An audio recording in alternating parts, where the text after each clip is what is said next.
দর্শক বন্ধুরা আসসালামু আলাইকুম। জানা অজানার আজকের পর্বে আমরা আজকে নতুন আরেকটি গাছ নিয়ে হাজির হয়েছি।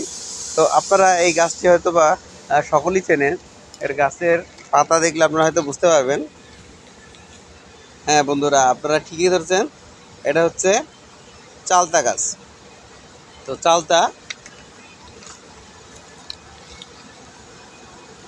চালতার বৈজ্ঞানিক নাম হচ্ছে ডিলিনিয়া ইন্ডিকা এবং এর ইংরেজি নাম হলো এলিফ্যান্ট অ্যাপেল। তো চালতা গাছের সাথে অ্যাপেলের আসলে কোনো সম্পর্কই নাই, কিন্তু এই নামটা যখন এই উপমহাদেশে ইংরেজরা আসে তখন এটারে এ ধরনের নামকরণ করা হয়।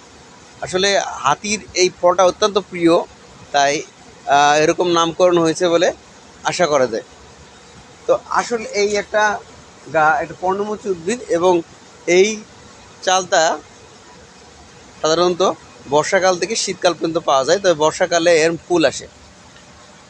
আমরা জানি যে ফল দুই প্রকার হয়, প্রকৃত ফল এবং অপ্রকৃত ফল। চালতা আসলে একটি অপ্রকৃত ফল। যদি কোনো ফুলের গর্ভাশয় থেকে ফল হয় সেটাকে বলা হয় প্রকৃত ফল। আর যদি ফুলের বৃত্ত বা পাপড়ি বা অন্য কোনো অংশ ফলে পরিণত হয় তাহলে সেটাকে বলে অপ্রকৃত ফল। প্রিয় বন্ধুরা, চালতার বৃত্তটা আস্তে আস্তে ফলে পরিণত হয়। চালতা আমরা যখন খাই তখন চালতার তালের মতো একটা একটা করে অংশ ছাড়াই নিই এবং সেটা নিয়ে আমরা আচার বানাই, কেউ ভর্তা করি। তো এই চালতা রয়েছে একটি মানে অত্যন্ত পুষ্টিকর খাবার এবং চালতার ভেষজ গুণ রয়েছে। আমরা যারা বয়সন্ধিকালে আছি তারা অনেকেই ব্রণে আক্রান্ত। আসলে বলা যায় যে বয়সন্ধিকাল আসছে কোনো মানুষের, মেয়ে বা ছেলের, কিন্তু তার মুখে ব্রণ হয়নি, এটা কল্পনা করা যায় না। তো কেউ যদি চালতার পাতা চূর্ণ করে বা বেটে যদি তার মুখে লাগায়, এটা একটা অ্যান্টিসেপটিকের মতো, ব্রণ জাদুর মতো সেরে যায়। তো যে সকল ভাই বোনেদের মুখে অত্যন্ত ব্রণ, তারা এটাকে চূর্ণ করে মাখতে পারেন। এছাড়াও আমাশয়, ডায়রিয়া রোগে এর পাতা রস খেলে উপকার পাওয়া যায়। ডায়াবেটিস রোগেও এর পাতা রস অত্যন্ত উপকারী।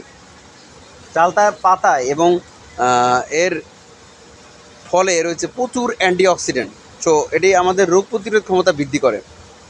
প্রিয় বন্ধুরা, চালতায় প্রচুর পরিমাণ ভিটামিন সি এবং ভিটামিন এ এবং ফলিক অ্যাসিড রয়েছে। তো আমরা যদি চালতা খাই তাহলে আমাদের অ্যানিমিয়া, রক্ত স্বল্পতা দূর হয়। প্রিয় বন্ধুরা, চালতা গাছ 15 থেকে 20 মিটার লম্বা হয় এবং বর্ষাকালে এর ফল হয়। এর ফল টক স্বাদের। তো এই চালতা যদি আমরা আচার বানাই তো এটা অত্যন্ত মুখরোচক খাবার।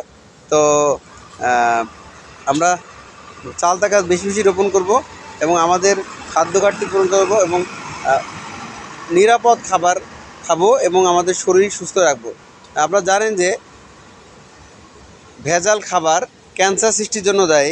আমরা যে জাঙ্ক ফুড খাই, খারাপ খাবার খাই, এর কারণে আমরা অনেক অসুস্থতায় ভুগি।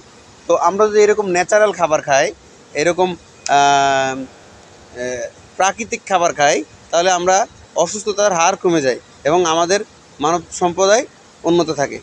তো সকলকে বেশি বেশি বৃক্ষরোপণ করার জন্য আমন্ত্রণ জানাবো। এবং আরও একটা গুরুত্বপূর্ণ তথ্য আপনাদের দিয়ে রাখি, সেটা হলো যে চালতা যে বৈজ্ঞানিক নাম ডিলিনিয়া ইন্ডিকা, অর্থাৎ এটি ভারতীয় উপমহাদেশের একটি বৃক্ষ। এটি সাধারণত Bangladesh, Bharat, Malaysia, Indonesia, Vietnam, চায়নায় প্রচুর পরিমাণে জন্মে। তো আমরা বেশি বেশি বৃক্ষরোপণ করব এই প্রত্যাশায়। আসসালামু আলাইকুম।